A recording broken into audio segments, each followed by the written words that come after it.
The views expressed on this Turnbuckle Tabloid live stream or Turnbuckle Tabloid podcast episode do not reflect the views, thoughts, or opinions of the Rageworks brand, including the Rageworks podcast network, Rageworks content partners, advertisers, and affiliates. Viewer and listener discretion is advised. This is your boy, co-owner of House of Glory Wrestling, Brian XL. You're listening to Turnbuckle Tabloid. 5, 4, 3, 2, 1, 0. All engine running. Liftoff.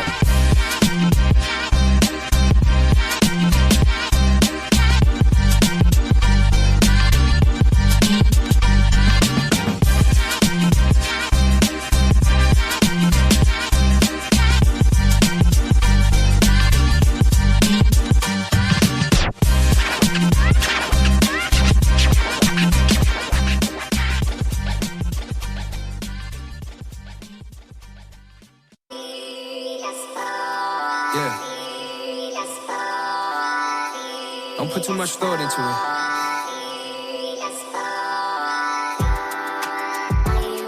Word. Marco. Bezo. Conversations with myself, the realest stories that I ever told. Searching for the truth, I end up confronting my inner soul. Why the heck we only speak in depth when I be at my lows? Women in and out my life, I guess it's how it has to flow. Putting love over music, then wonder where the passion go. Said my heart is a home, but that's really where disaster go. No, I'm presidential, but you treat me like an average Joe. Knowing how I master flow is really fucking masterful. Limits and ceilings, I've been concealing my feelings, but now I'm honest to shaman, unlocking God while I'm healing. Watch me shine just like the sunburn with these layers I'm peeling. Peep how the prophets rolling in with this foundation I'm building. Talk like a big deal, all I want is big bills. I don't want no worries, guess I'm trying to like a kid still. Remember in the class and the nigga wouldn't sit still. Used to want the hot ones, now I want the big wheels. Yeah, trips to reality while I'm in the pain. Ain't none of this vain, they wonder if the hunger the same. I run in my lane until you see me running the game. Marco Bezo, blurred vision, no the mission ain't changed. Keep rolling like the Michelin man. Catch me floating in and out of flows, they thinking I'm a fisherman, man. A different view, they couldn't picture this, man. Staying present with my blessings is a blessing God gifted this, man. Don't think I'm lacking cause I'm laying low. Hard drive, fully loaded clips is like they train to go. So much hard, grew up in the dungeon, how I learned the ropes. Been like this, so ain't no need to wonder how I turn to go. So my main focus is to stay focused. Ain't no telling when the game over. Fuck who ain't noticed. We gon' see the true colors they show us. Snake friends in the same grass with the same motives. In the field, niggas moving foul, but they can't hold us. Yeah, live for the now. Now we living for the now. You know, what's going on now? Fix it. Drop it. Let it go. Start over. That's how you do that. Don't let nothing weigh you down and take control of you if you don't see another way out.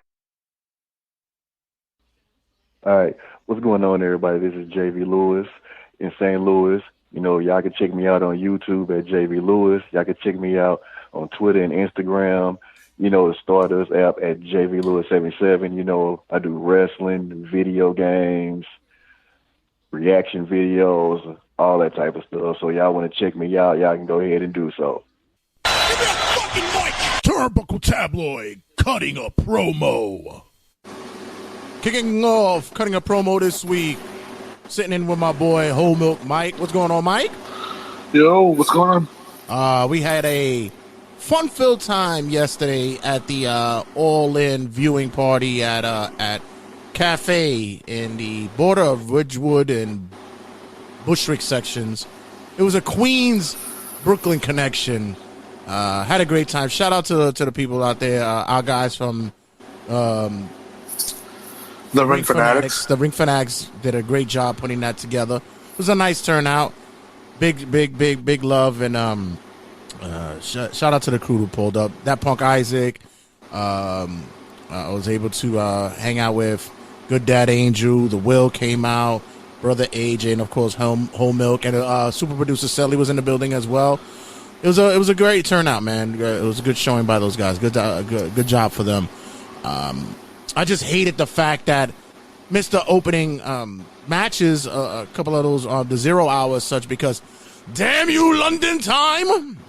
But other than that, I have to say that despite the controversy that has been swirling around these past few hours, I think all in all, the show not only was a success attendance wise and viewing wise, but far be it for me to say I actually enjoyed myself. I thought it was a good, really, really good night for wrestling, or for us. Good afternoon for wrestling. The brunch time was actually a cool time too. But yeah, I had a good time. What was your thoughts? Would you say you're eating crow now? No, I'm not eating crow. I ate crow about the attendance. That I said I was, but at the same time, like I said, even though it's a backhanded compliment, as I mentioned, England loves their wrestling, and when they don't really get it enough, especially if something of this capacity, they're gonna turn out in droves. I still think it's a really ridiculous cash grab that Tony Khan is doing, which you're booking a big pay-per-view that they just had behind you're booking a pay-per-view that they're having behind one of the biggest pay-per-views they just had. You're doing 2 pay-per-views in 8 days. That's just preposterous. Yeah.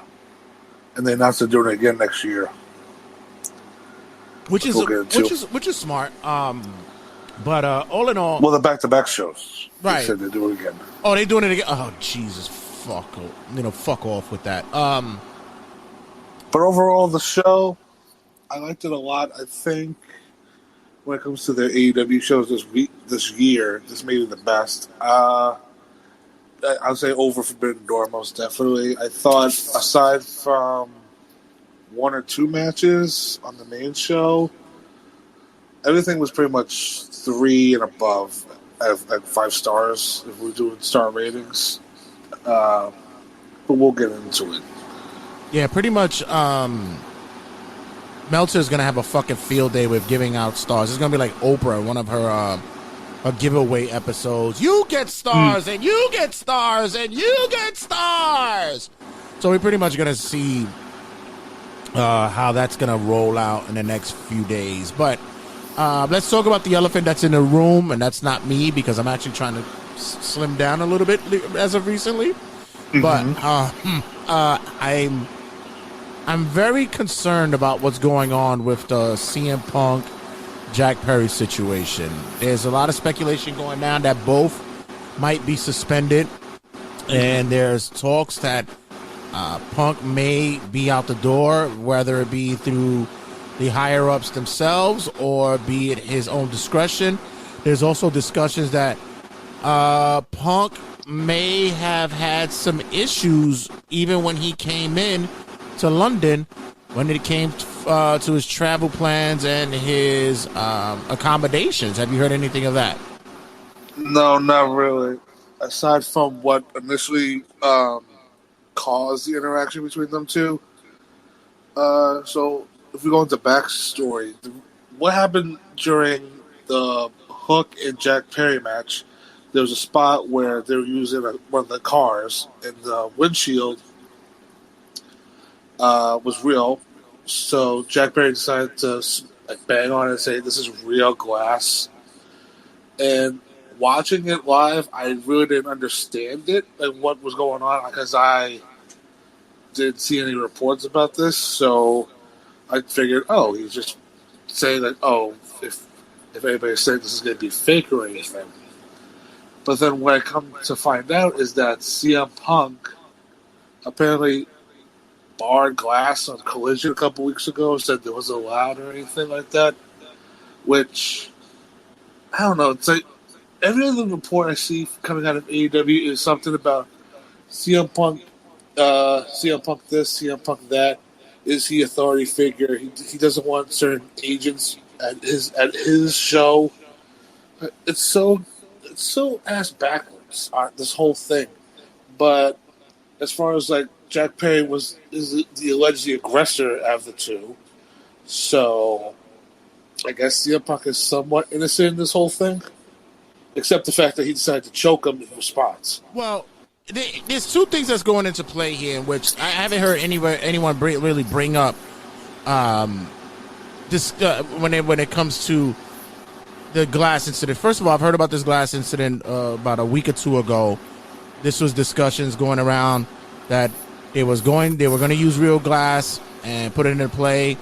And Punk just basically said, come on, you don't really need to do that. That's not necessary. I mean, what's the point of doing that? And then what no one's really mentioning is that there was a policy list that was shared by the company, possibly through Discovery Media, Warner Brother Discovery, who basically said that, you know, there's certain discretionary and certain policies that need to be followed and protocols that need to be followed. And one of them was that all things needed to be cleared by the higher ups. Depending on if Punk is a higher up, in case may be, this can be a argumentative issue.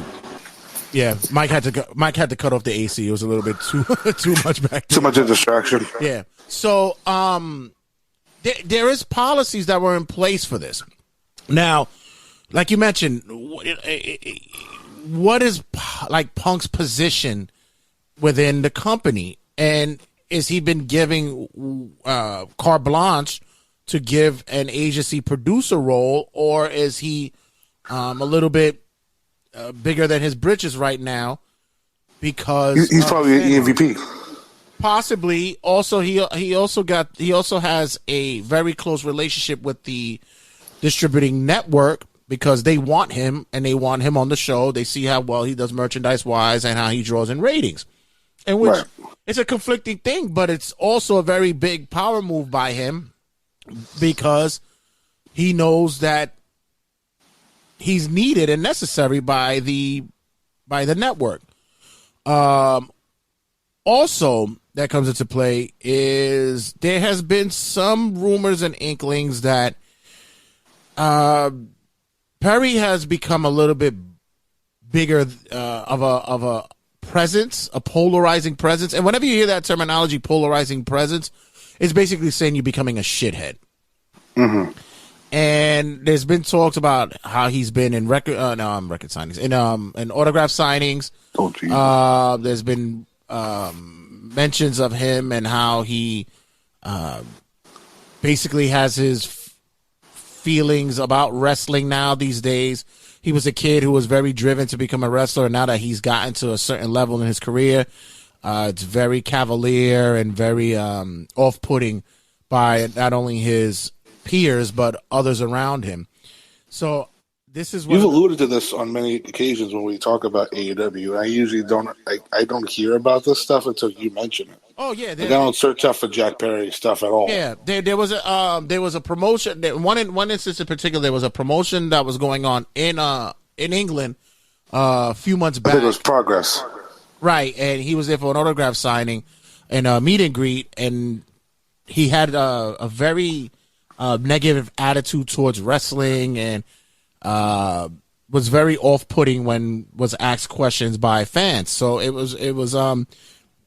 it's been said that he's become a bit of an ass in the past couple. With that being said, is he being an ass to the boys? There has been some talk that unless it's his peers, as in like his circle, that he's just been very, disconnected, as they would say. But it seems to be that's what's been a lot of things that's been going on with the locker room as well. There's still that may be explain why him and Luchasaurus are separated at this point. Yeah, there's talk of basically Tony Khan just letting the lunatics run the asylum, the clowns run the circus, whatever analogy you want to use. Yeah. And he's not taking in control of the situation as of the scrum. For one full year. Yeah, as of the scrum. Next week we're coming up on the anniversary of the fucking brawl out. Right. And as for the incident he mentioned in the scrum, that yes, something did occur, but he is not able to discuss or disclose about it at this time until further investigation, which it's kind of sad because after such a big night that this company had, that's the first thing he had to mention. Yeah, and once again, but you know what? Good for him that he mentioned it right off the bat, because last year he didn't handle it. He didn't handle it good at all. He let the reporters do all the talking, and he didn't say one word. Yeah, and I think this time he just wanted to just get it out the way. And once again, it has to do with he actually learned something.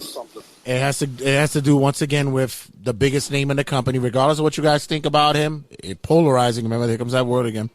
Polarizing. But once again, Punk is involved in this. Just to go into it a little bit and a little bit more, not too much, because I'm going to save it for more into Wrestling Rundown, because I know there's going to be more news reports about it. But as per the usage of the glass of what occurred, and if you guys have been stuck under a rock, after the match, Punk was in Gorilla. Perry made a comment to him about the usage of the glass. He approached Punk, and apparently he bumped into him, like one of those shoulder bumps kind of thing, or shove, in which a shove occurred. And this is where it's been said that Punk grabbed up. They might have been what they called a pie face. In my day, we used to call it smushing somebody. We just mushed your ass. And well, I heard he got him by the throat. Yeah, and then there was a choke or rear naked or whatever the fuck you want to call it these days that occurred from Punk to Perry. Both Perry was immediately sent out of the building, and Punk, with his displeasure of what occurred, left on his own. Yeah.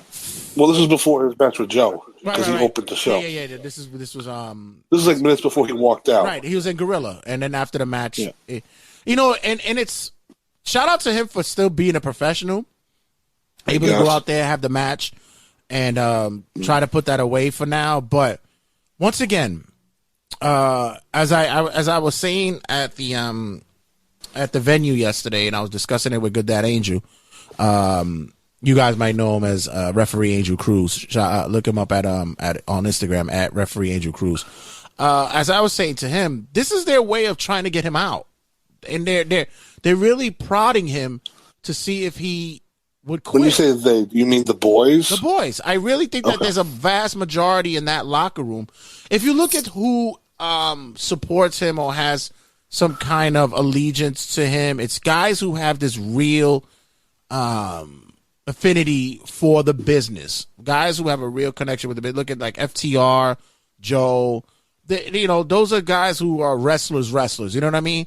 And then you have the other guys in or any other individuals in the back who are not as conscientious or serious with the business, quote unquote, if you want to use that term.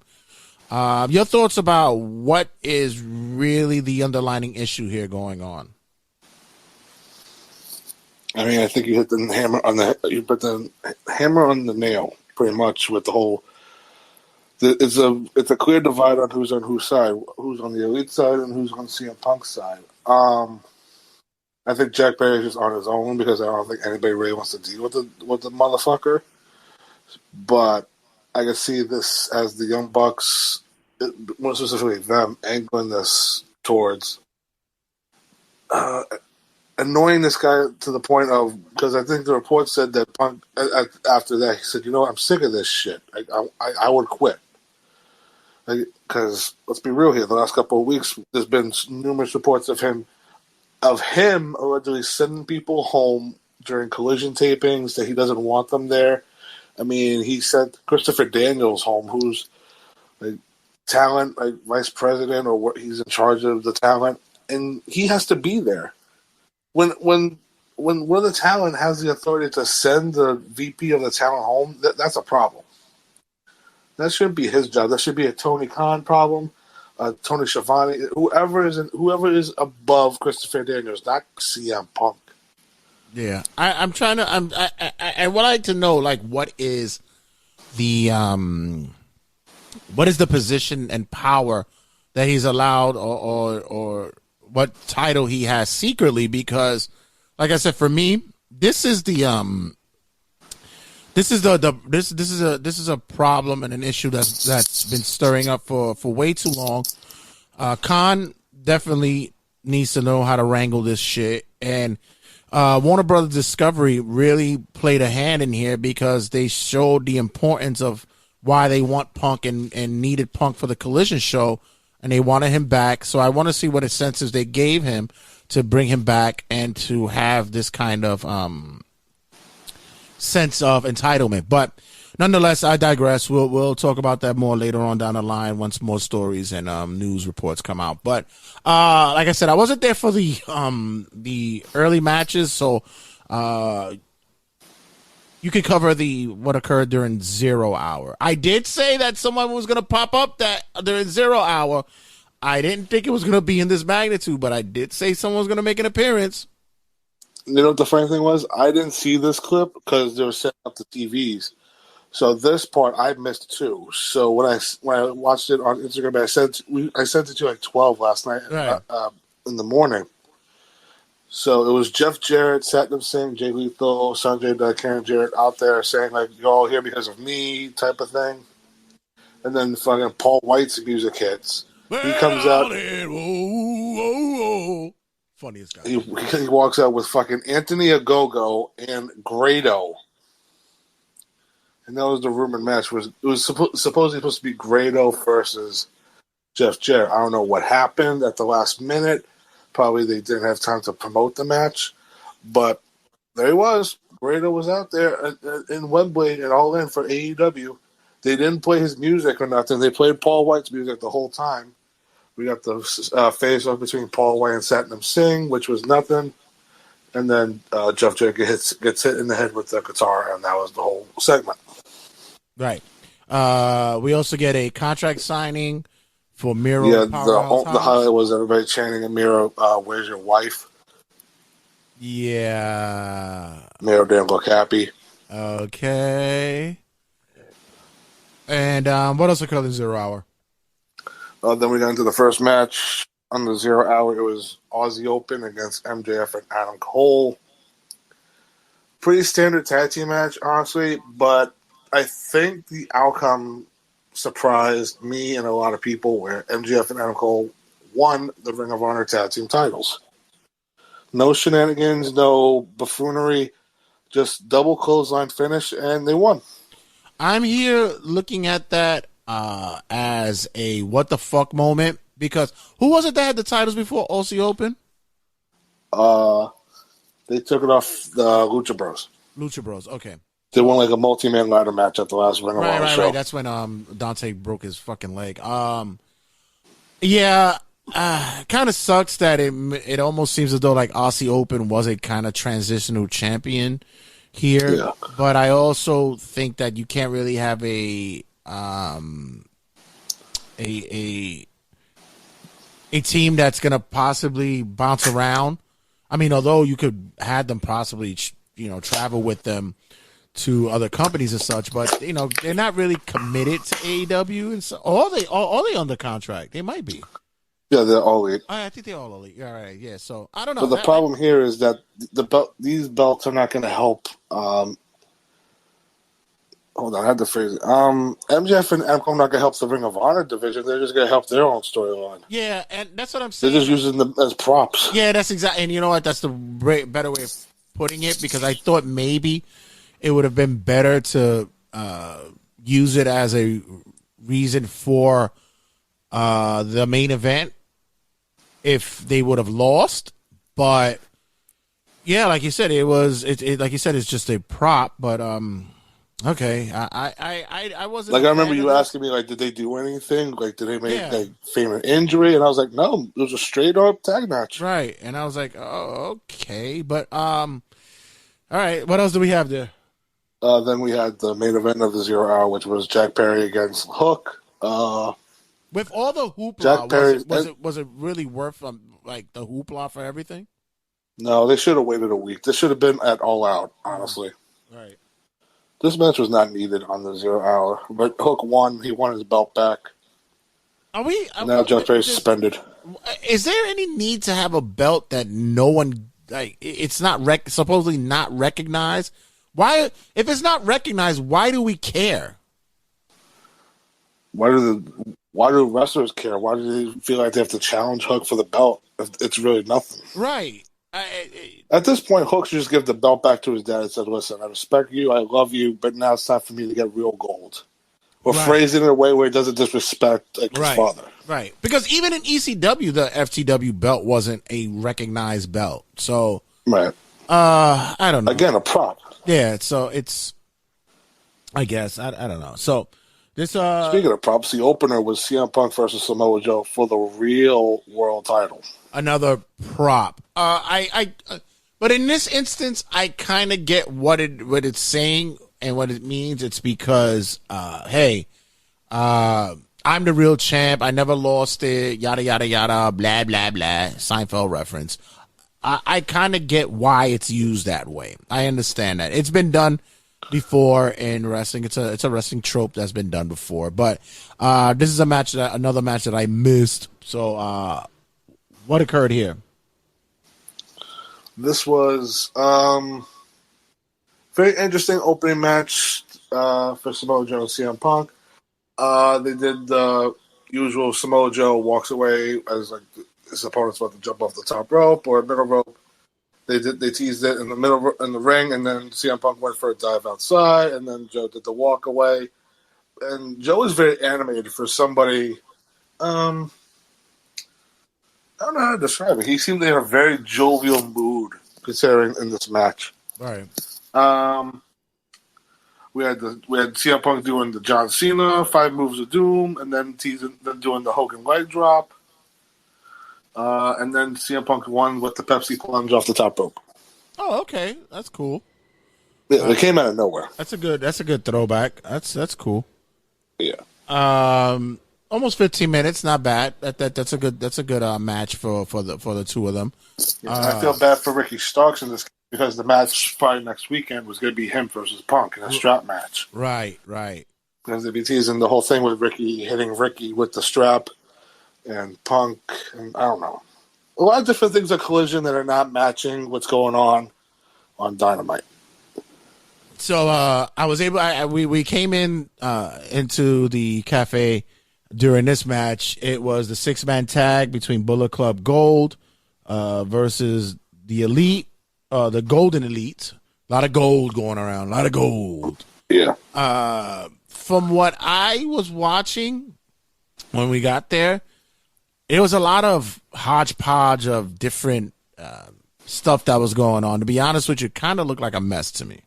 Yeah, everybody was moving so fast. There was one point where Kenny Omega and Kota Ibushi were doing the run across the ring, go over the top rope, and then do springboards to the outside. Kenny hit his, but Kota missed it. He buckled, jumping over the top rope, and then had to wait a second to get his feet positioned to do the dive onto Jay White, and that didn't look good. Kota Ibushi is still he doesn't look like Kota Ibushi. Right. I said the same thing. Yeah. And this just happened at Blood and Guts where he didn't look the same. We had Konosuke Takeshita again the win here for his team with a roll up on Kenny Omega. He reminds me of the villain from Dodgeball at the end when he just got fat and didn't give a fuck anymore after all the weight training. Nobody makes me bleed my own blood. Nobody. So, like I said, it just looked like it was just too much going on here.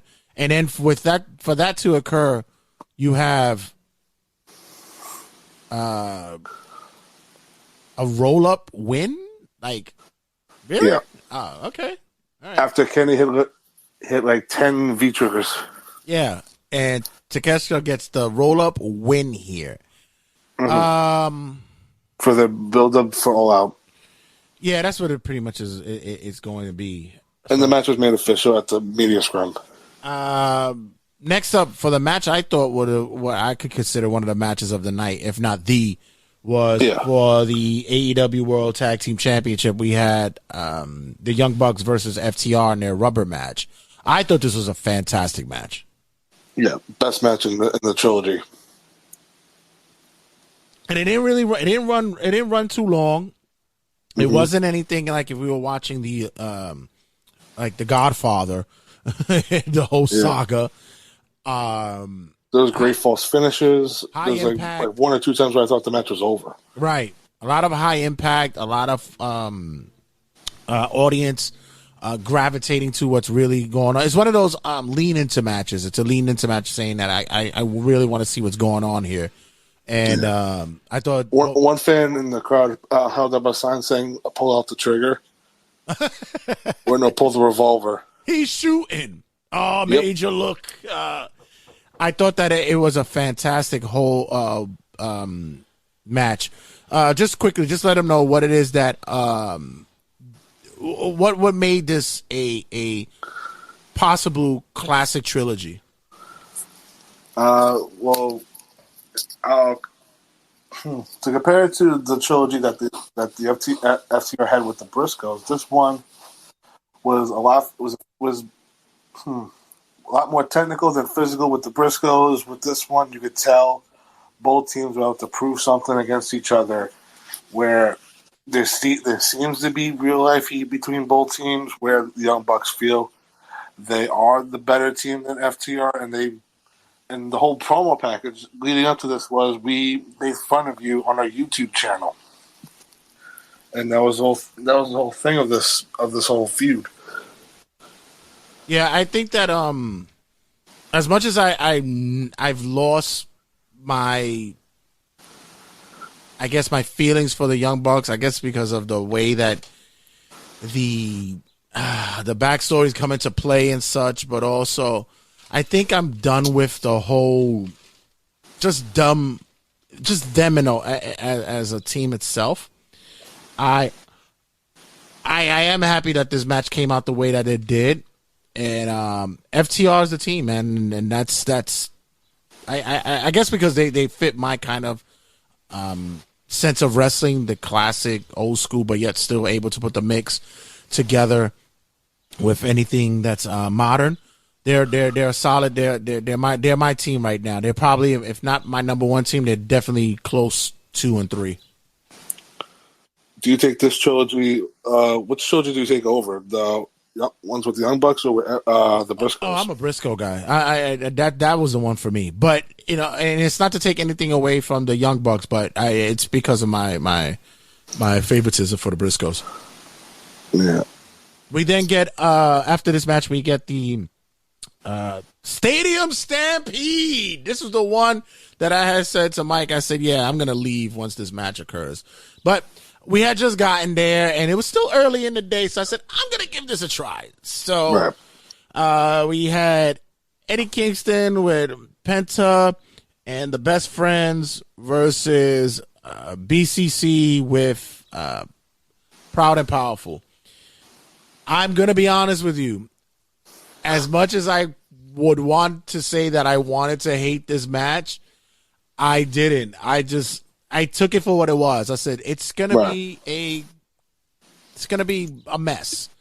Yeah, and it was a fun mess. It was a fun mess. I mean, I saw a lot of people online who were trying to put it over, but at the same time, they were not pleased because it's one of those matches that it's just all over. The only thing that I can say for them is that they really, although it was a Stadium Stampede, they really try to centralize it in one particular spot, although there was like certain spots that you had to go in picture and shit like that. Yeah. But they really did try to keep it at a centralized spot. I mean, let's be real. Eddie Kingston wasn't by the ring till the 20-minute mark of the match. Right, but I think that was... Because he was in the stands with Claudio. John Moxley was running back and forth. They did a whole thing where Penta got hurt, and then he came back in a different color scheme. Yeah, he had a costume change. We had to get an outfit change.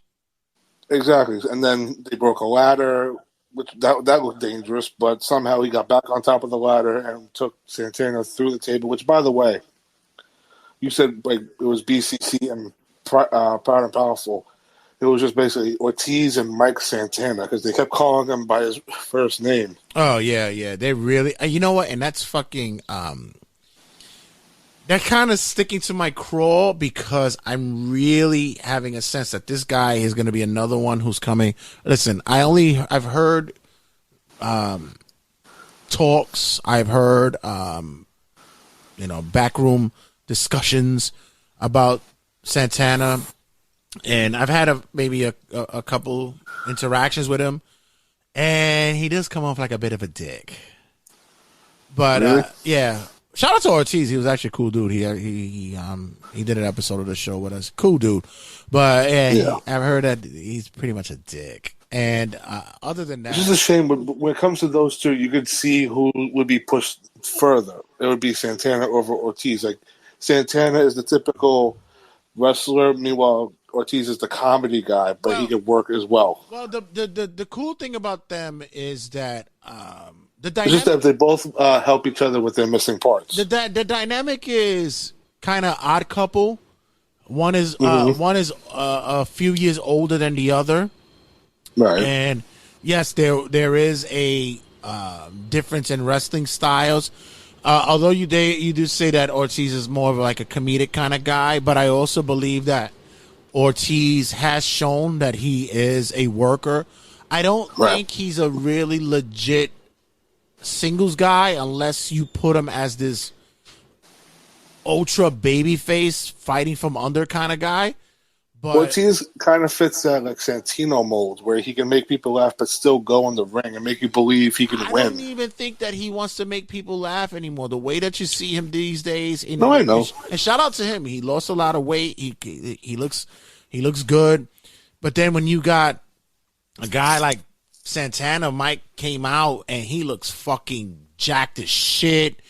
You could tell on his gear it said fight or die, so he has his own ring gear apparently. And I listen, you and we've seen these guys. I remember them from the early 2000s. I remember them as the Funky Monkeys and all, and EYFBO and all that shit.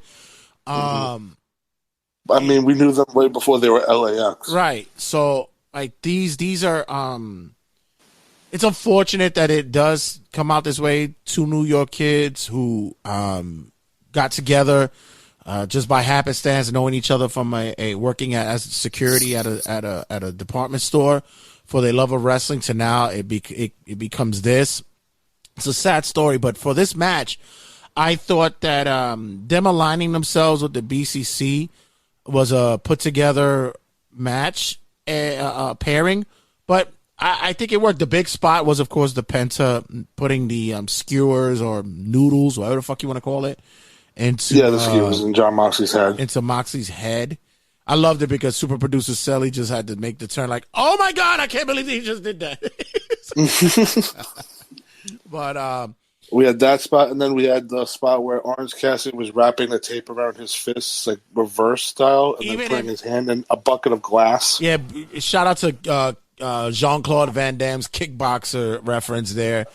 For me was the Sue. Interesting. I didn't even realize what the reference was. Yeah, for me it was the Sue drive by pull up. Wow. And I'm surprised you actually liked that spot. No, you know why I liked it? Because the van that she was driving wasn't a British van. It was an American standard van because of course, yeah, the wheel was on the left side. They brought it for her. I love the instant that she pulled up on the entrance where John Moxley stuck his head through the window and just gave Sue a big kiss. Yeah, that, and I think then she pulled out a tray of cookies, and then they started hitting each other with trays. I thought it was like scones. And let's be real too. The match started, and then 5 minutes later, like Trent was bleeding, Moxley was bleeding. Like everybody started bleeding, and then they cut to the parking lot where Chuck Taylor and Will Wheeler are putting themselves through guardrails, and then the finish was you had Eddie Kingston spear Moxley into a board of barbed wire, and then Moxley flipping him off as like he's screaming in pain, and then you had Orange Cassidy hit the orange punch on Claudio, and Orange gets the win for his team. By the way, was it Cassidy who took the Claudio spin, and it basically meant nothing because he fucking 20 rotations, and he leaped up on his feet right after that? It's like no, he sold it for a bit. That was when Eddie Kingston ran back into the ring and started attacking Claudio, and then he speared Moxley to the board. It happened a little bit faster than I thought, but okay.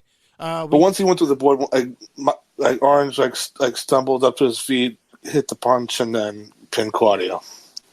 Then we get for Eddie and his crew get the win here. Then we get for the All Elite Women's Championship.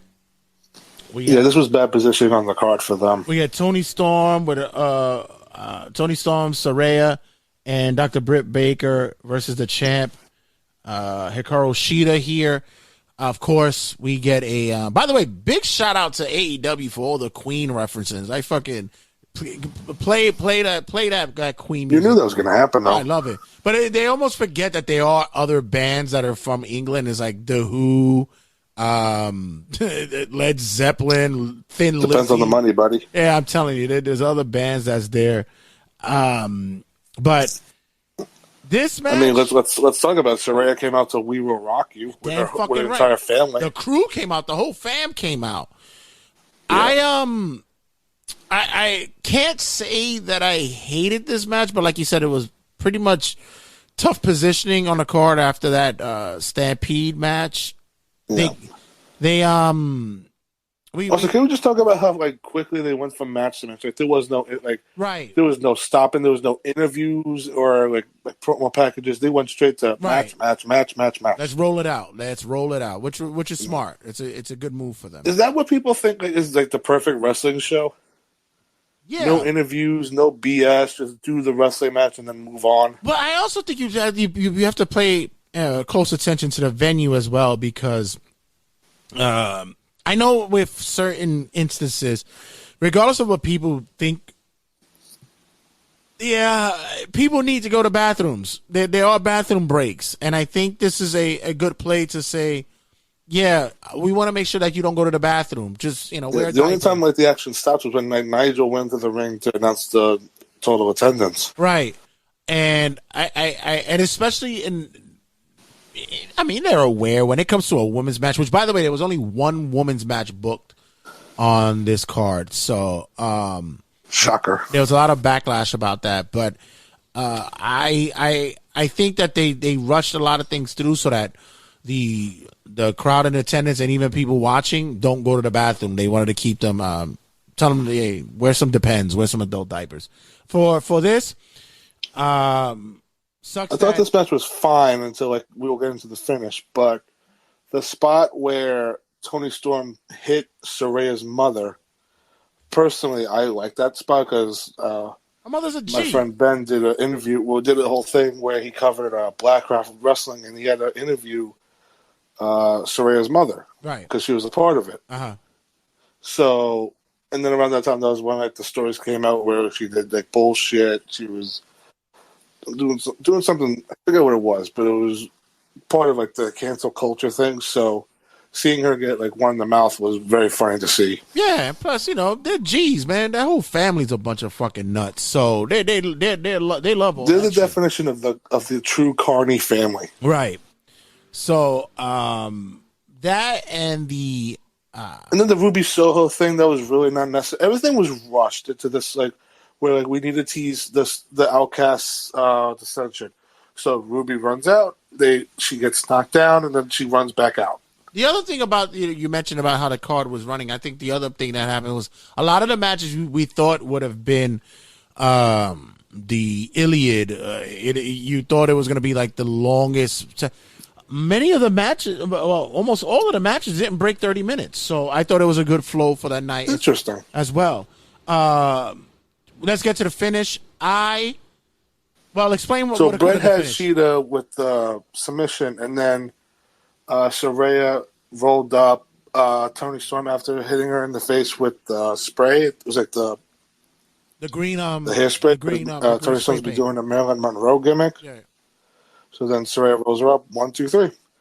As Britt's trying to get Sheeta down to make her tap out. I thought it was the green spray that they usually use. Okay, so we had a pin and a submission at the same time, and right. But I believe that it took away from the Saraya win. It was very confusing to some. It's very.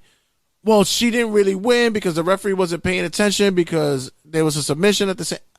I know it's the hometown win, and we predicted that she would, but I think that if she would have won cleanly, it would have been a bigger pop. Yeah, especially for the hometown girl. Right. Or who knows? Maybe our mics didn't really pick up. But Saraya gets the win. Congratulations. There was a lot of people who were talking about the whole you see WWE, this is what happens when you don't keep a talent like her. She was fucking injured for most of her career in WWE. It's right. I gotta do I really gotta save that for cutting a promo, because there's a lot of people who don't understand the difference between a company that has to deal with issues like that when they're a publicly traded company, as opposed to companies who could fucking say, "Hey, fuck you got a broken neck. We don't give a fuck. Go work tomorrow." It's a different thing. We'll get to that. The only thing I'll say is, I mean, good for her, because, like you said, she was told not to wrestle again, and she took a chance. She took a gamble on herself. She gambled on herself. Going to a different company, and now she got the clearance to wrestle, and now she's the champion. And there's a rarity to where, in certain instances, where certain companies will say, "We'll give you the shot." It's a lot of stipulations and things in place that go on, but nonetheless, we then get the casket match. We get Darby and Sting versus Swerve Strickland and Christian Cage. I thought Brian Cage was going to be in this match, but I forgot that it was Christian. And shout out to AEW once again pulling out the Metallica. Yeah, Seek and Destroy. That's what I'm talking about. Let's get that popping. I laugh because those caskets, woo, really easy, really easy to move around, weren't they?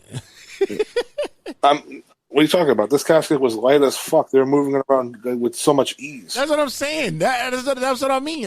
If anybody has ever, and the timing was very awkward, because in the back of my mind, it was like, think of the Bray and Terry Funk thing. I was like, oh, like, now we're watching a coffin match on pay-per-view. I was, yeah. That was a bright and a double casket match.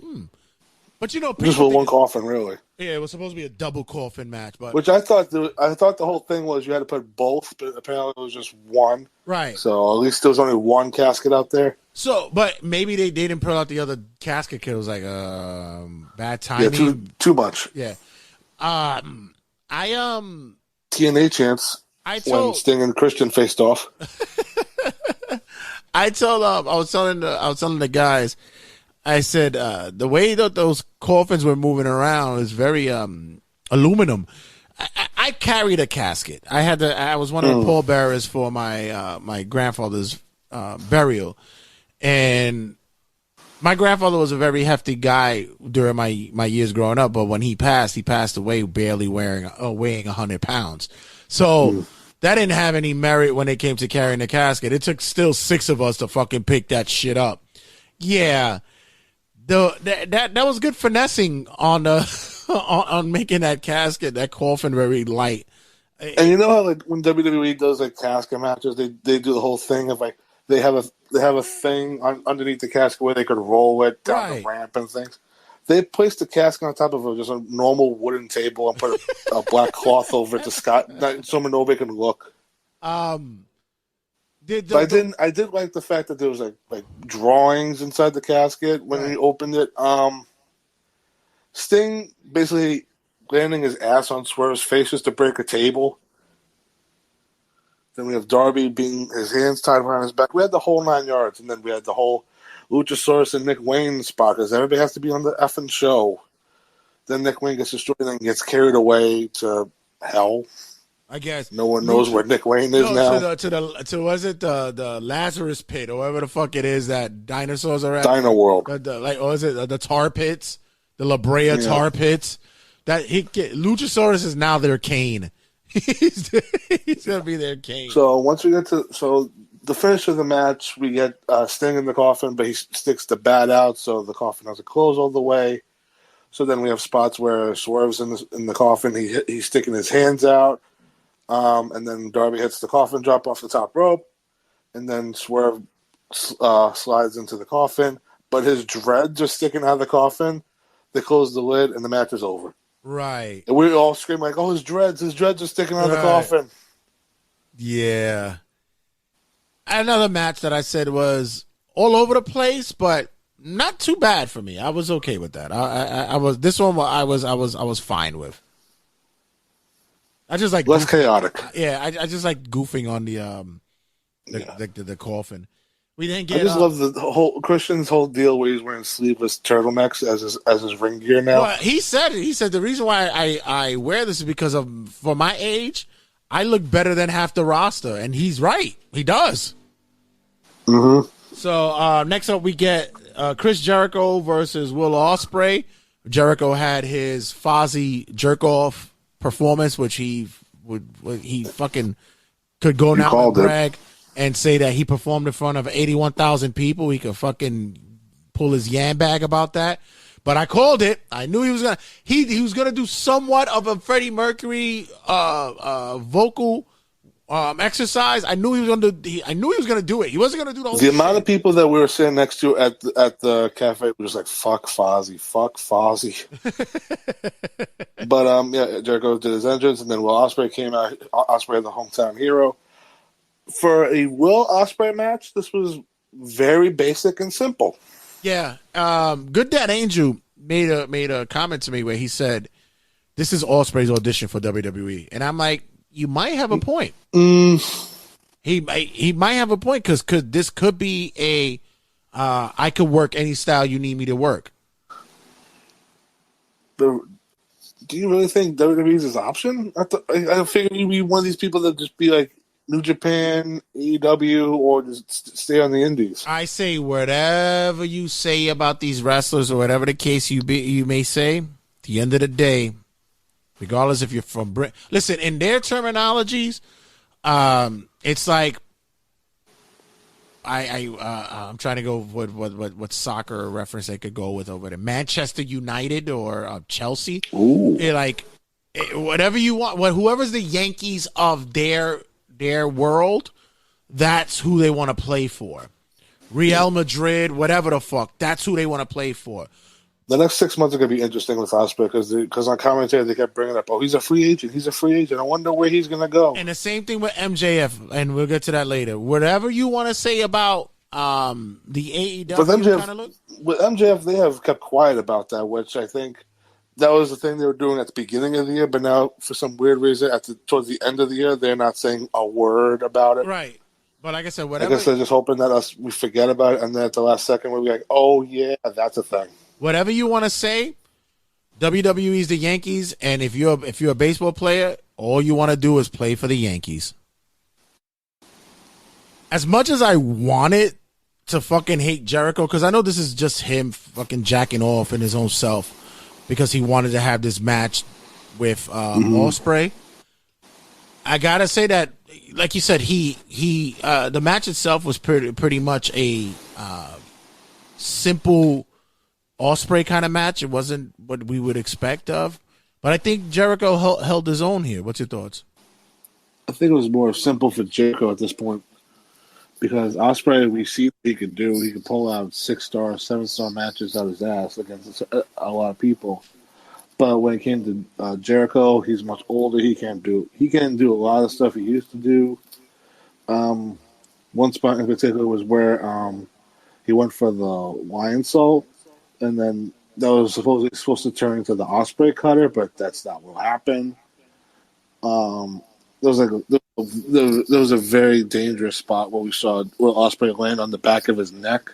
Right. I don't know if you remember that spot, but yeah, this was pretty much an average wrestling match you could get out of these two. Nothing especially spectacular happened or crazy between them two. I think Ospreay realized who he was in the ring with, so he knew that he wasn't going to be able to do a lot. Not to take anything away from him. Yeah, I could take a lot away from him. He tried, but he did. He did. But still in all, like I said, can't really hate this match. It was actually a good match for me. We didn't get the Trios Championship title match on the line. We had the House of Black versus the Acclaim with the returning Billy Gunn, Mr. Ass. Everybody was like, it's not Mr. Ass until the music plays. And it's like, yeah, try paying fucking WWE money for that shit. Not going to happen. Yeah, good luck with that one. Yeah. This was made no holds barred. So this was like the 4th no DQ match on the show. Of course. But what was I going to say? A lot of this was slow. It was slow, but also it kind of what deterred this match was the Mercedes Moné fucking camera shots. Like, what the fuck was that about? Yeah, they showed her during the 0 in hour, but it was like I was looking at you. It was like, why during this match? Yeah, this is what I'm saying. It's like, why? Why didn't you show her during the women's match? At least like show her be like, oh, like or like have her emotion be like, I'm next. Not like that's the belt I want type of thing. But no, she's watching daddy ass wrestle. Yeah, with like Bowens and Max Caster. I don't know. Yeah, this match was, like you said, just mediocre at best. Nothing really This was a showcase for Brody King. Yeah, but that dude's a beast. Yeah, but I don't really think that they really put enough into the importance of a trios title on this match. We pretty much knew that the Acclaim were going to get the win here. The reign has been pretty mediocre. They barely got on TV, and then once Collision came around, that was when they got TV time. Right. But they have no opponents. Right. There's no trios really for them to go against. Right. So the Acclaim. When it comes to the Acclaim, they got the tag titles. They're taken away from them, and now they got the trios belts. Now it's like, now what? Yeah. Yeah, let's find more factions. Andrade and his buddies. Yeah, exactly. Let's find more factions to get on the chase for these trio titles, give it some kind of importance. Then finally, we get to the main event. We get the contender Adam Cole versus MJF. This is the compelling storyline that's been occurring for the past couple of months. It's been a ratings grabber, and the fans are really gravitating to it. I loved MJF's entrance. I still think that he is looking to possible ventures elsewhere. This for me was the WWE audition, in my opinion. This was it, because we saw a couple of things that he wouldn't usually do, like the dive outside, tope suicida. Yeah. But he also showed that and I've been saying it for the longest, people don't get it. The kid is versatile. He's able to work. He can work. A lot of people don't, they think he's just a mic guy, but the guy can work. And then when you look at side-by-side comparisons with him and Cole, it's like, oh, he's much bigger. Come on. Are you kidding me? Come on. And just height, but build. Yeah. So, what was your thoughts of the match, all in all? Just to make a weird comparison, because you were saying like MJF is very versatile. Like, I think of like Lance Storm, that guy who was the heel all the time, but his character was like he was boring, but the dude could do anything he wants in the ring. Right. It's just that he holds back for his character. That's what MJF does. This match was pretty much all storytelling and all action at the same time. The spot where Adam Cole dropped MJF on his head on the steps, and then Adam Cole just staying in the ring waiting for the ref to count 10. I didn't like that spot because, in theory, you want to get him back in the ring and then pin him because you don't win the title on a count out. Right. So that was weird. And then MJF teasing doing the tombstone on the announce table and then not doing it because, God damn it, he loves Adam Cole. But Adam Cole says, you know what, I'm going to do whatever it takes. He does it, and then he hurts his knee. And then they do the double clothesline spot, and then we get a double down, double pin, and then the bell rings. Right. And I think you and me looked at each other and go, wait a minute. They're about to end this show like this? Right. But no, Adam Cole does the thing he did better. Yeah, and it was MJF who was the initiator of the sudden death. We finish until this, and I'm going. Should have been him. Should have been him who did that. But it was. Okay. Well, it fits the story because Adam Cole was the first one when they first wrestled. He said 5 more minutes, and MJF goes, "You know what? No, fuck you. I'm not doing that." Right. It just shows that MJF's changing character, going all babyface, saying, "You know what? yeah, fuck this. We're gonna keep fucking going. So this is what I'm saying. Is this not an audition to show that he can work babyface as well? Yeah. Yeah. So, I'm glad that they did go into sudden death and it didn't go that much longer. Right. But then we had Roger Strong running around with a broken neck and the neck brace, which is like very awkward and odd to see. He's giving Adam Cole a chair, the bell. He's telling him, "Do it, hit him," and then he doesn't. He doesn't do it. And then MJF catches him off guard with an inside cradle. 1, 2, 3. Right. And that's it. We get that, and we get the finish. MJF retains, and then we get the upset, Post-match. pouting Adam Cole. He's dejected. He's about to cry.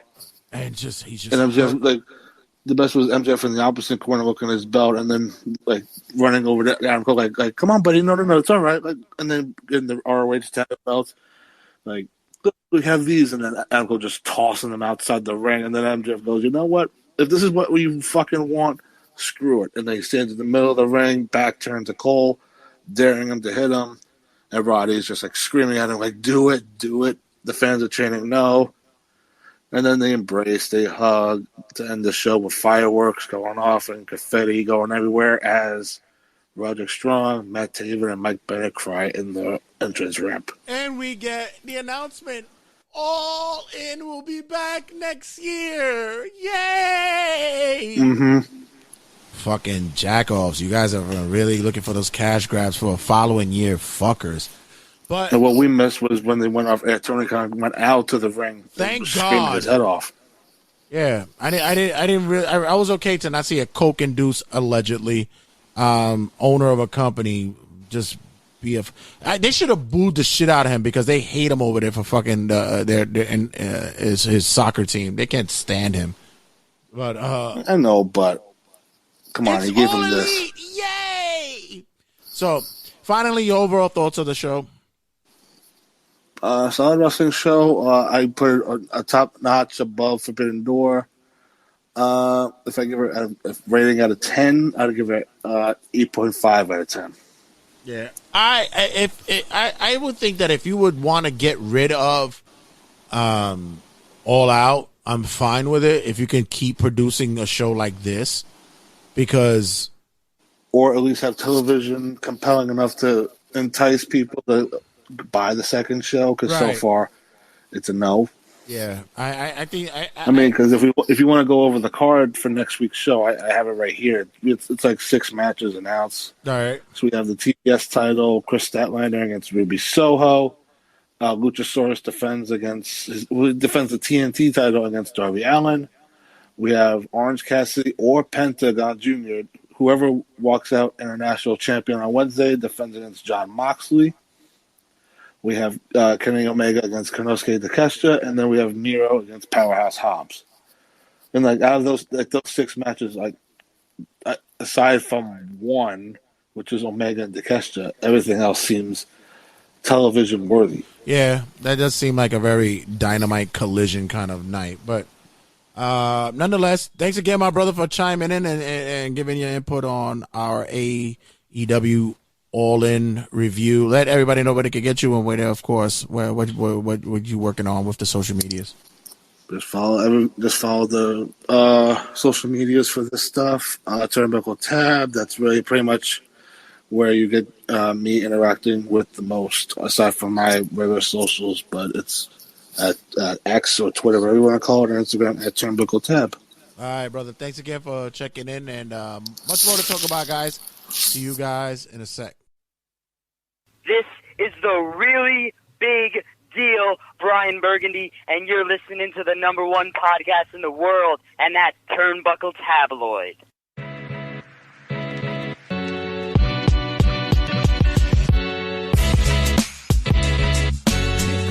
This segment with our boy. I haven't spoke to him in a few months. It's been some time. Of course, he's not only the proprietor of what goes on Twitch and on YouTube, but he's also the man who has his insight on women's wrestling and as well as all things wrestling as well. Our boy JV Lewis from St. Louis is popping in. What's going on, fam? Hey, what's good, man?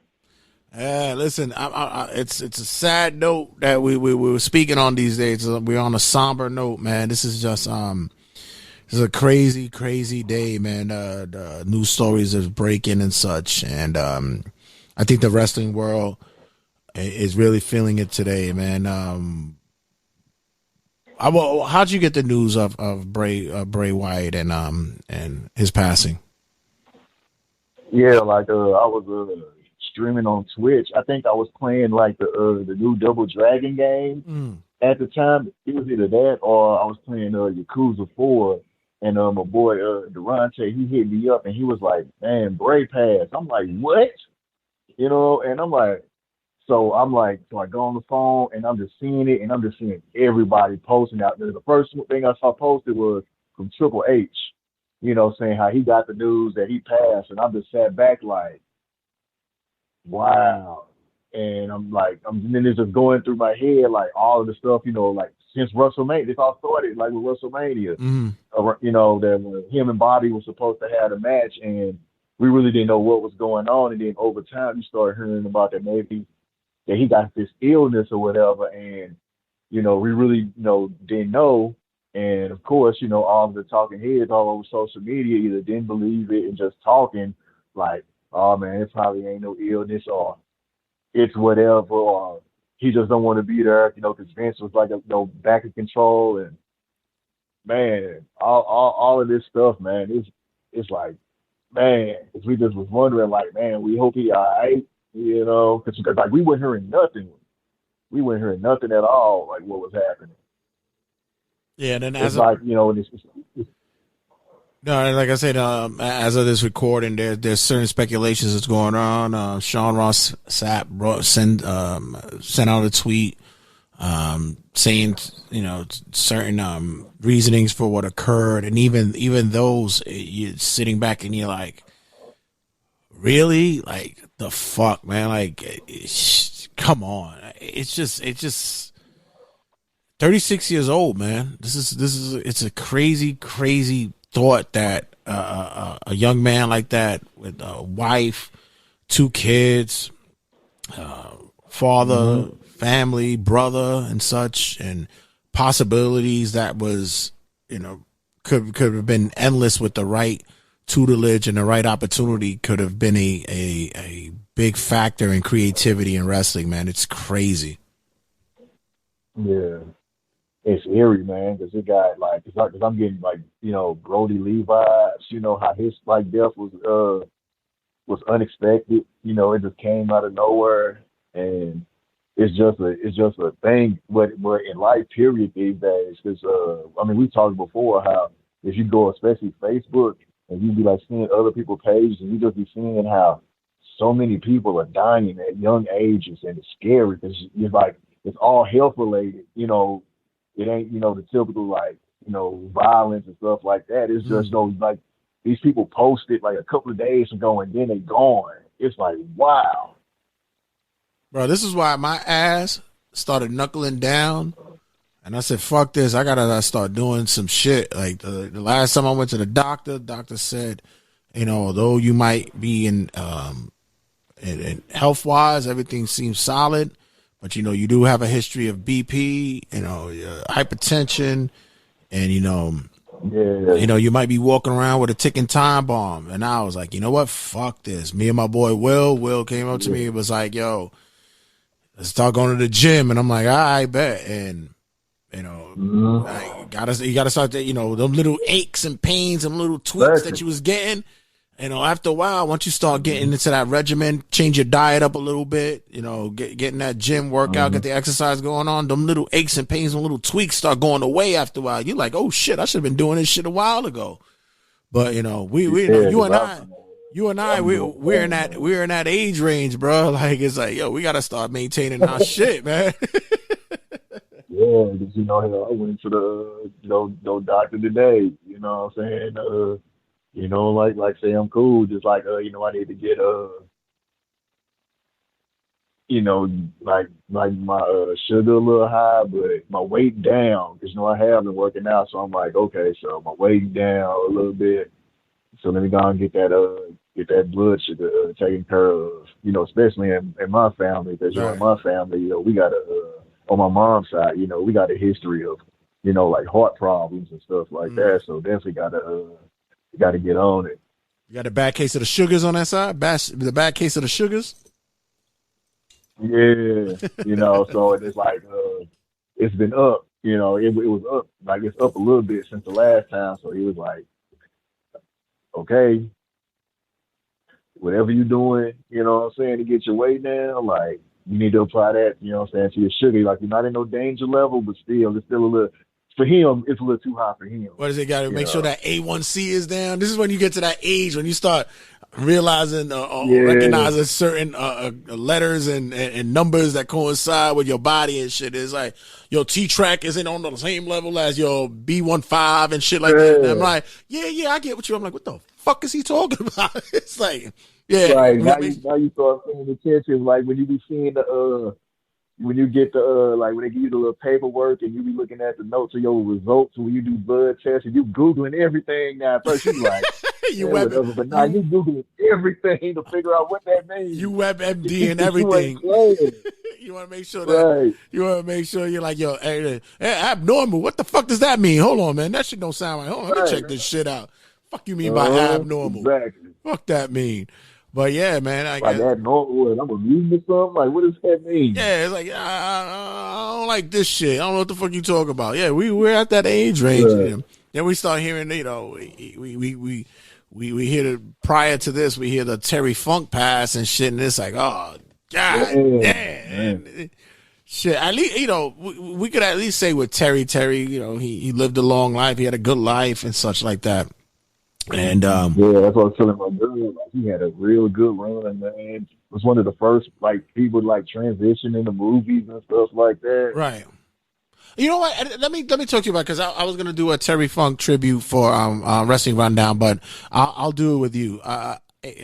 What's your earliest memories of Terry Funk? Because I always like I remember the Funks from the 80s, you know, like in WWE, like, and for whatever reason, Jimmy Jack Funk always like resonated in my mind, because it was like he always lost when I saw him on TV, right? You know, and people used to be like, "Nah, man, Terry, that's the guy right there," you know. And then I remember when I saw him in Roadhouse, and I'm like, is that Terry Funk? You know what I mean? I'm like, that's Terry Funk. And they like, who is Terry Funk? I'm like, dude, that's man, the badass hardcore wrestler, man. You know what I'm saying? I ain't talking about that, you know, I'm talking about that man is ruthless. That man, you know what I'm saying, that took on everybody. That dude is a big deal. And it's like, just because you ain't see him in, you know, WWF and stuff like that, you know, didn't mean that he wasn't a nobody. Like, hey, that man was the truth. Yeah. And then I remember when he came back, like in the 90s, and he was Chainsaw Charlie, you know what I'm saying, hanging around with Mick Foley when he was Mankind. And then he had this another thing where it was him and Too Cold Scorpio. It was like they were trying to like push him at the time, and Terry Funk was kind of like a mentor and everything. And then it's like, all right, Terry, you had a good run, man. Go ahead and kick back and chill. And then this dude just kept wrestling. This dude wouldn't stop. But the funny thing was is that I don't like how now we talk about Ric Flair, like, dude, you need to stop. You need to chill. I don't think we were saying that about Terry Funk. We was like, hey, man, if you want to wrestle, let him wrestle. He had a reemergence when he was in ECW. With ECW, he went in there, had, like I said, you mentioned before, had his rivalry with Mick and such. Now, the most infamous match that we know about is when the crowd started throwing chairs into the ring and such. And Terry was funny because he was one of those guys that just did whatever you said. Hey, boss, if you need me to go up and jump off a ladder and do a somersault, it's fine. I can do that. It's whatever you need me to do tonight, boss. It's always been like he was the wrestler's wrestler, the company man, and he did the business. Like you said, when he was Jimmy Jack Funk, he come in, and I remember when he was first coming into the WWF at that time. My uncle had told me about him when he was introducing me to wrestling, and he was one of the guys in there, and he recognized him in WWF, and he's like, this guy was a former NWA, AWA champion. It's like, what the hell is he? What is he doing in WWF doing this gimmick? Like, what is that? Like, that's not what he does. But right. when you saw the like you mentioned the Chainsaw Charlie thing, I initially thought like, oh fuck, here we go, Vince. Even at that age that I was in, I was like, oh fuck, this is what we're doing to Terry. But like I said, he was a guy saying, hey boss, if you need me to go out there with a pair of pantyhose around my head and get thrown into a garbage can off the stage, I'll do it. And he was just legit with everything that he did, man. Terry was a solid worker all around, man. Yes, sir, man. Yes, sir, man. True legend. And definitely in your territory, Terry was a big impact. The Midwest, Texas, all up and down in the Ohio's and the Missouris. He was a constant face of wrestling in that house, because the Dory Funk Jr., Dory Funk Sr., the Funk family, they resonated through wrestling for years. His wars with Ric Flair, his with the Bockwinkel,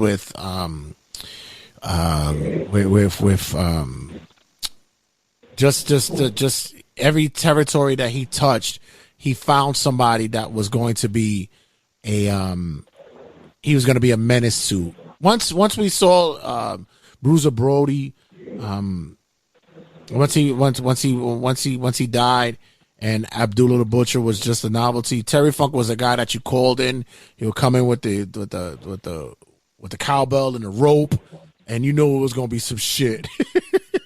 Yeah, it's going down. And I know a lot of wrestlers who lost, especially Homicide.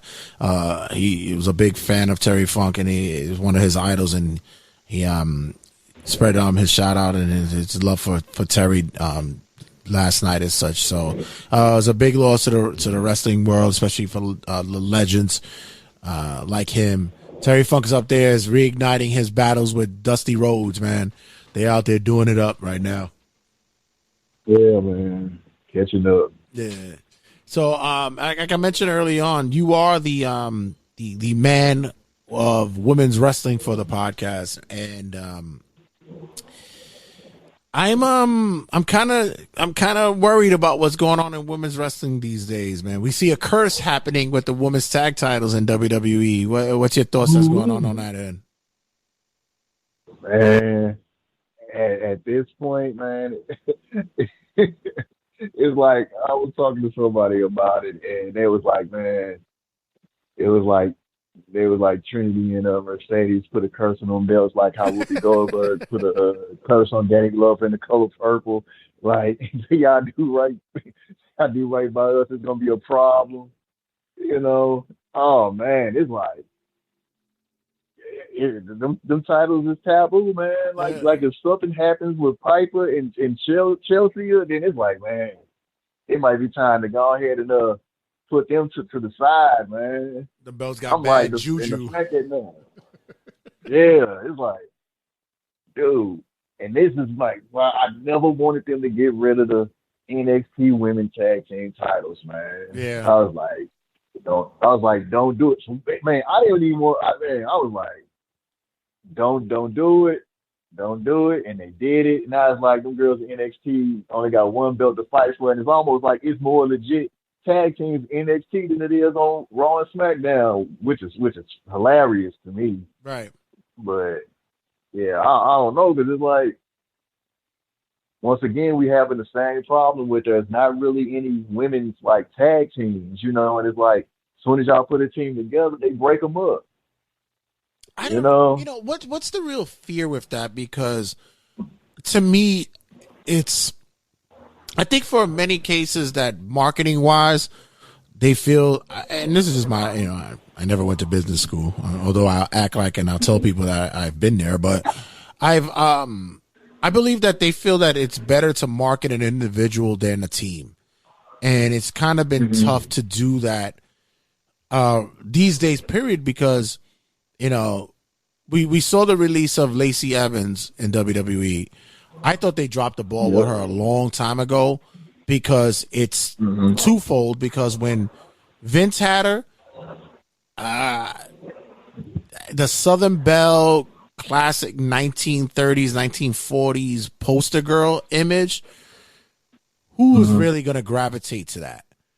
And then with the Lacey Evans under the Triple H realm, you kind of had something with her with the military background, veteran kind of thing, but you wasn't sure whether to play her as a face or a heel, so you kind of dropped the ball with her there. I thought her ring work was solid. I wouldn't have said that she's anything on a Bayley or a Becky Lynch level, but she was a solid worker.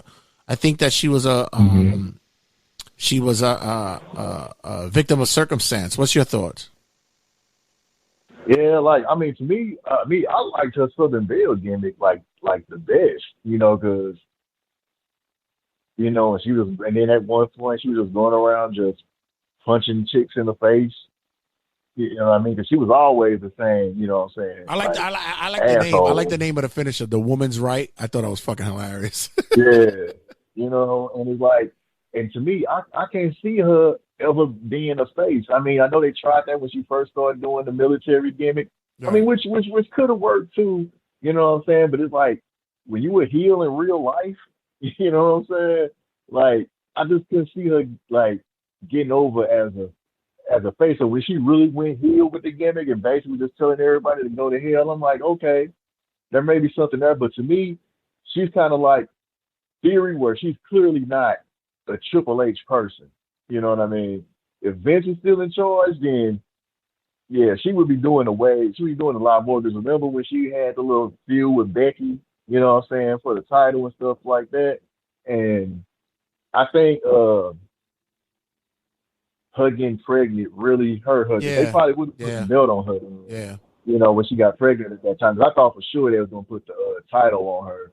And then, you know, all these gimmick changes. She was like Emma a couple of years ago.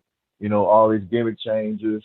Then she was her, and then she was not. And it's like, and then there was a point where you didn't even miss her.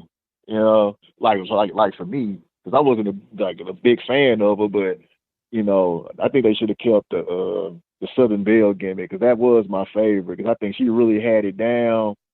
You know, it was like she looks like a face, but really she's not. So she was deceiving. Now she's out of here. I would have probably taken it either way, but I think I would have gone more with the military one if they would have committed to it. Mm-hmm. If they would have committed to it and just, you know, given her the full I'm the authority, I'm the drill sergeant in this ring, and that kind of role, and let her run with it heel wise, I think that it would have been beneficial for that division. The Southern Belle one was cool. You got the heat, you got the essence of I'm pretty, I have an attitude, but I'm also very charismatic. It could have worked. And I also think it's probably the spectrum of the show that she was on. But I think the military one would have been her lasting gimmick to go with. I would hate to think that there was blowback because of the Sergeant Slaughter thing. And I'm like, really? This is what we're going with? Sergeant Slaughter was never even in the military and you got and like and like it was like stolen valor. That's what it's called. Yeah, it's like stolen valor kind of shit. But Yeah. at least with her, Yeah, I mean, I don't think they had nothing to, do with it. I think they just would have, even if she didn't get released, I think they still would have rolled with it. Right. Well, listen, there's always OnlyFans. What? Oh, what? She has one already? Oh, shit. All right. Whatever. Yeah, you already know that's the next go-to. What was your thoughts about the Ronda Rousey Shayna Baszler match in SummerSlam? I was disappointed in it. I was expecting a lot more from them, but it seemed like Ronda completely was checked out. And it's when you got your last match and you really want to get out of there, kind of like the Goldberg block match from a long time ago. Right. You kind of you just see it, and it's man, you know what? Just get Ronda out of here. You know what I'm saying? Shayna, do your thing. And then I was more excited, okay, we finally finna do something with Shayna again. But I was just wondering, hold up, how did we go from when they had the tag team belts that Ronda was saying that, yo, we want to do something with the division, such and such, and then all of a sudden, Ronda's about to be out and gone? What the hell happened? What was all that thought put in? How did we go from that to this that fast? So I was man, because I've been over Ronda anyway, So I'm man, if she want to leave, man, just let her bounce. Not gonna miss her. We got plenty of people here, to rock with. So Ronda, good luck to you in your future endeavors, whatever you do next. But holla at you. I thought the build-up was weird after they gave them the titles, and then the Shayna turn occurred, and then even so, I thought that the backstory afterwards, what they did, kind of helped to build the match. The first time we watched the match, when we watched it, it was okay, especially on the placement of the card, where they were put after, and I said, I believe it was after Gunther and Drew that they had that match. Was it? I think so. That Ronda and I think so. I'm not sure. Was.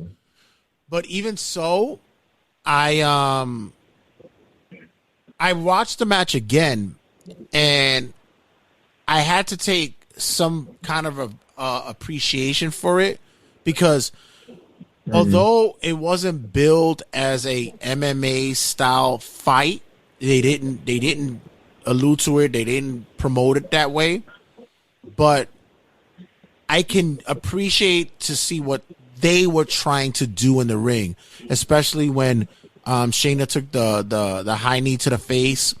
It looked like a fight. It wasn't too stagey. It wasn't too called. It was a fight.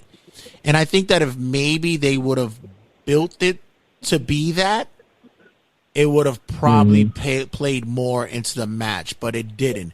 The only thing that I could say was after that was Ronda did the right thing, and she went out on her back, tapping out on case, and she did the business for Shayna, but we haven't seen Shayna since. Yeah, we saw her in that one match with Zoe, and then she confronted Becky, and and then we ain't seen her. Yeah, I think there's a hole being left there with the possibility with Shayna, and where do we go from here with that? I think that maybe if we slide Trish out of the viewing audience, I think she's had her run. Maybe we can get Shayna to slide into that contention kind of position, especially against Rhea. It makes sense. Yeah. Rhea right now doesn't really have any contenders right now, so we should see what's going on there. On the flip side, let's go to AEW. What's your thoughts on going on with the women's division? Seems as though they only have one match booked for All In. Man, I'm gonna tell you something, man. Like my AEW viewership has been getting like it's already been suspect with my feelings about Tony, but it's like the women's division and the booking has always and continues to be a problem. You know, it's like every time somebody calls them out on it, you already know Tony throw his temper tantrums. You know, he a little punk, and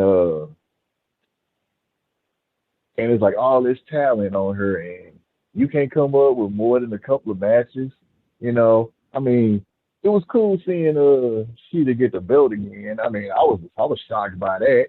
You know, because they AEW don't love nobody like they love Britt Baker. You know, so I thought the next person to get the belt would be her, but they gave it to Sheeta, and hopefully. I'm not having faith, but hopefully they do her good, do her better this time with this run. Because the last time I remember she had it, it was around like the COVID time, right? When there wasn't no fans, and I swear, I think she was like when they used to have the wrestlers in the crowd as an audience. I think she was in the crowd with the wrestlers more than she actually had matches and defending the belt. Matter of fact, I think she was on Wasn't she like the longest reigning title holder without matches? She was like the longest reigning title holder. Whatever it was. With the belt? Yeah, I think she was on there more than she was on Dynamite. I'm like, man, what the hell is this? I ain't seen nothing like this since years ago when Big Show was the champion. The first time he had a run, and this dude was on Metal Wrestling. I'm like, how the hell is you the champion? You on Metal Wrestling? I'm like, what? Yeah, I'm hoping they do her justice.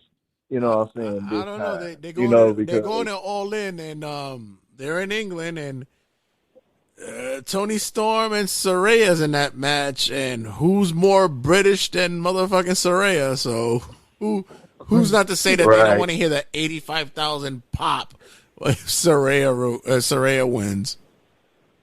Mm-hmm. So. That could be a hiccup in that run, but it's true. Sheeta didn't get the run that she deserved, but she did. She reminds me of Drew McIntyre at the same time. Yeah. That's facts. So who else on the AEW roster that you're seeing? Because I seen that Willow got a run. A win here, get some TV time there. I know you're a Willow Nightingale fan. Yeah, man, I love Willow, man. It's like she is like somebody that, man, she doing like she it was like, why is she being pushed more on Ring of Honor than Dynamite? You know what I'm saying? Like, this is a straight up, this could be your biggest face easily in your company. I'm not saying, give her the belt right away, but at least push her in that direction, because it's like she get on Dynamite and it's almost like, hey, it's Willow, crowd love her, but she don't win. She don't win on Dynamite, and it's like Tony, man. Whoever is that's what I want to know. I want to know who running the division right now. That's what I want to know, because I think it's ROH is doing way better job with their women division than AEW. Right. Easily. Well, yeah, man, because Athena over there killing it.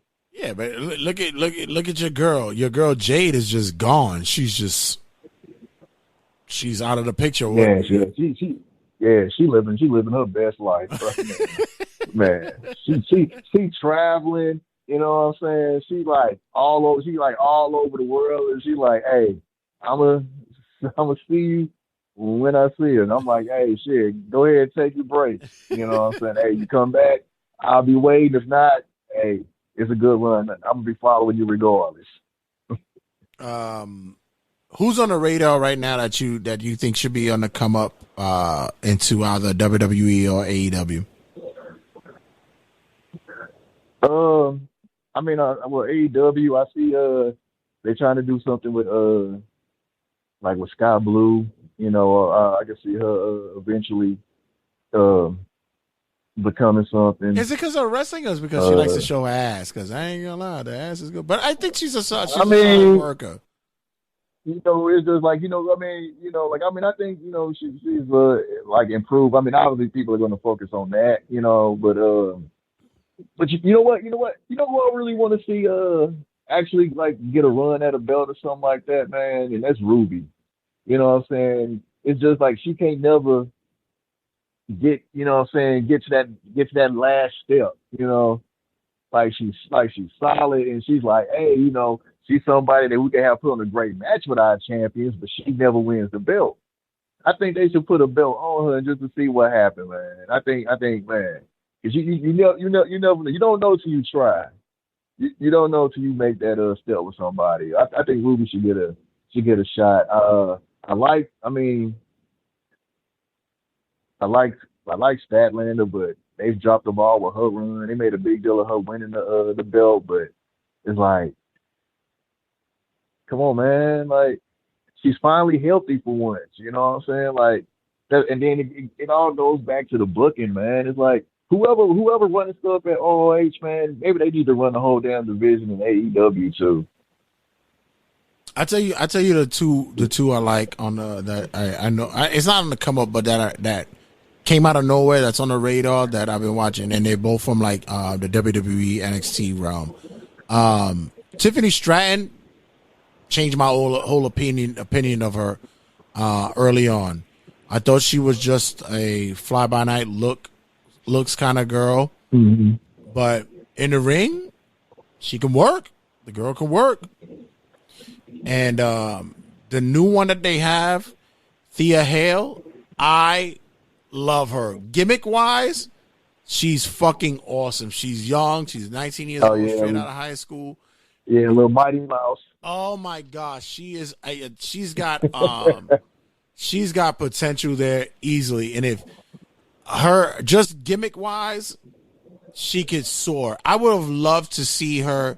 I would have instantly put her on the main roster with Chad Gable, just because of her enthusiasm. I would have easily put her up there. But hey, yeah, she would have, yeah, especially with that her little man, when she gets hyped up, man, it's so funny, man. And her ring work is not that bad either. Yeah, because we all know that person from high school, the little short Napoleon complex girl, you know, and they want to prove that she's tough. Yeah, and it's just hilarious to watch, man. Because it's like, hey, man, yo, somebody get up, man. She gonna turn them ankles up. You better get her. Yeah. She's like a chihuahua. Get her going. She's gonna get nipping. Mm-hmm. She's gonna be nipping. But yeah, man. People they like NXT though, man. Like they got a lot of that. They women's division is coming along nicely over there. I know a lot of people, you know, a while back weren't seeing it, man. But it's like, the gimmicks are going, like development, man. Like we need to get them another title over there. You know what I'm saying? Get another title. Fight for, because there's so many people, man. They got so many people over there, man. I mean, they having a nice little balance, because, you know, and then you really get to see them, you know what I'm saying, put in some work, you know, for those that do watch Level Up, you know, they get to put in some little work, and he's like, hey, and it's like, you know what? Yo, such and such is a lot better than I thought. We just don't see it. Yeah, get another title and get you know, I like the cross promotion that they're putting a lot of the main event guys, the main roster people on the show. Get that going. The numbers have been showing. Numbers have been going up. Braun, Carmelo, Stratton, Cora when she comes back, Roxanne. They've been pulling their weight. Chase U. Those names have been popping the show for the past couple of weeks, and I think that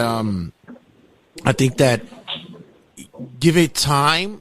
I'm not gonna say that they're gonna be breaking million fucking views or ratings wise, but I think that it's a solid show, and the network appreciates that as well. You know, it's been a good look for them.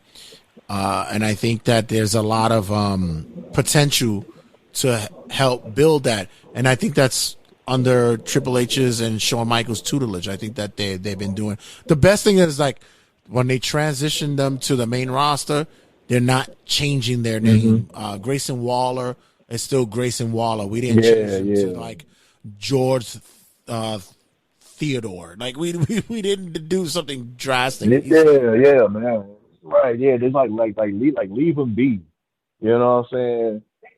And bless you. Yeah, like don't change anything, man. Like they used to always like hurt people, you know, when they go up there. You can truly change them, and it's like a lot of people like that watch the main shows like really don't watch NXT as it is because they gonna see something. They gonna be like, "What is this?" It's like, "Yo, man, go watch NXT, man, to see." Exactly, yeah. And then they gonna be like, "Well, why did they change their stuff?" I was like, "Look, when they had the NXT 2.0, I know it was a rough go for a lot of people at first." Watching it, a lot of people gave up on it. I stuck with it, and like I say, I'm glad I stuck with it because now you're seeing a lot of people who started from there to where they are now, you know. And it's like it's so much since they took the 2.0 off and just straight NXT. It ain't got so much better, man. And definitely credit to the Shawn Michaels, man, because it's like. I didn't see this in the future for him. You know what I'm saying? I was thinking he's probably just gonna be there for a little bit and out, but man, he's sticking to it. And hey, man, him and Triple H, man, you can't tell me how much fun they having back there, man. Like just doing that, and they serious about it. You know, man, they creative minds, man. I just love what they're doing. Before I let you go, just gonna ask you top 3. It's a twofold question. Top 3 wrestlers, female wrestlers right now, women's wrestlers right now. Ooh.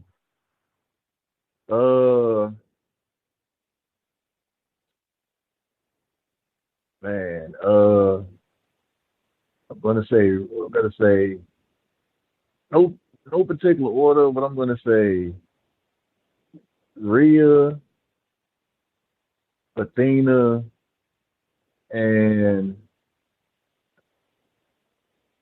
man, I guess EO. You know, if this was a couple of months ago, I probably would have put Bianca up there, but I'm gonna go with EO since she's the champ. But I think like outside of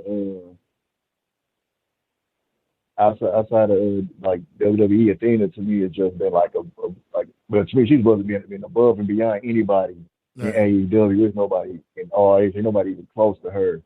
So I'm gonna go with Rhea because like it's not just women, like Rhea's involved in almost like everything.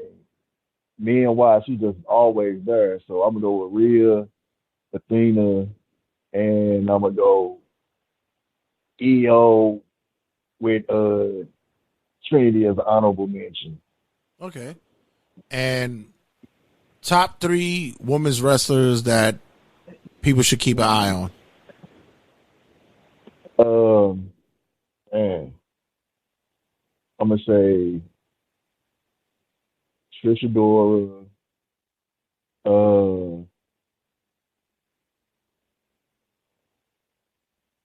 like Killer Kelly on Impact, and she's been away for a while, but because she was like doing some stuff at ROH before, you know, like some personal stuff. But it's a wrestler called Queen Aminata, you know. So when stuff like, you know, when she comes back, I really think she was really gonna get a lot of time. Because like she's done some like stuff with AEW and stuff like that, but I think once she's come back, so I'm gonna go with Trish Adora, Killer Kelly, and I'm gonna go with Queen Aminata. We just saw Masha. We saw Masha Slamovich the other day, and I like Masha. I do. I think she's a solid woman wrestler. She's done work really hard in the past like 2 years to get the name up. I just don't like her in certain situations, but I like Masha. I really hear a lot of things about this Julia from Stardom. I've probably seen maybe snippets of her here and there, but I've never watched a full match with her, so I have to check her out as well. Okay, because she I think I know who you're talking about. I think because she has a title right now. Right. Don't she got like braids? Yeah. Yeah. Okay. Yeah. I've been seeing a lot of people post about her. So yeah, because like I don't watch the Stardoms or the New Japan. There's like, man, I got enough stuff to watch as it is. I can't watch everything. And it's like, man, I don't got enough time. But yeah, I've been seeing a lot of people post about her. Yeah, I hear you. I'm in the same boat. But, brother, thanks for checking in as always, man. Let everybody know where they can get you at and what's upcoming for you, man. All right, man. So check me out on, my Twitch gaming channel. I've been really going in a lot on there lately. JV Lewis. Obviously, the YouTube still going strong. JV Lewis with the reactions and the predictions, stuff like that. And, on Instagram, Twitter, even though I'm barely on Twitter these days, and Threads, you can check me out at JV Lewis 77. So barely on TikTok these days. They pissing me off. But it's like to me, TikTok and Twitter, they on the same. It's like a fight for my life of racism every day, messing with them apps. So it's like they just going like where the dodo bird right now. So pretty much like Instagram, my Twitch gaming channel, YouTube, Facebook, Javon Lewis. Y'all got this catch me that. That's where y'all mostly gonna find me at. You play the sports games. You play football games, right? I haven't played Madden in a long time. I was dipping and dabbing it, and it was this other football game, like Access Football. I was like dipping and dabbing in that a little bit. Obviously it's nowhere near no Madden or anything like that. It's like slowly coming up, and it just brings me back to the days when it was like back in the 90s where it was a whole bunch of different games of each sport, right, where it was like competition and variety. Now it's like there's only one game of each, and if like I said, I don't play Madden, so I don't know what the community like, but if it's anything like, the 2K community, you know what I'm saying? It's like, man, I'm done with this. You know what I'm saying? I'm gonna go back and play the old games, the old live. It ain't been a live game. I got a game for you. I got a game for you football. Okay. Wise. Look up Legend Bold. Look up the Legend Bold. Legend Bold. It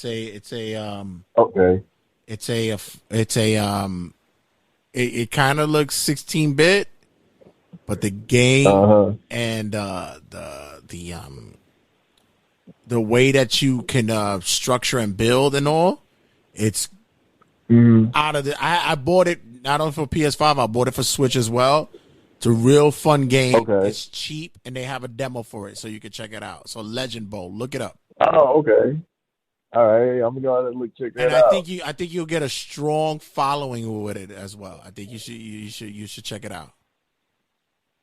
All right. All right, brother. Thanks for checking in, man. And then once again, much love, and as always, we'll be checking in soon, man. Thanks again for your time. Hey, man, no problem, man. You already know, man. I'm always here when you need me, man. Hey, now check it and go sit back down with wifey. She wants you to sit down and watch Criminal Minds with her too. yeah, that's what I'm doing right now. All right, bro. Later. 5, 4, 3, 2, 1, 0. All engine running. Liftoff.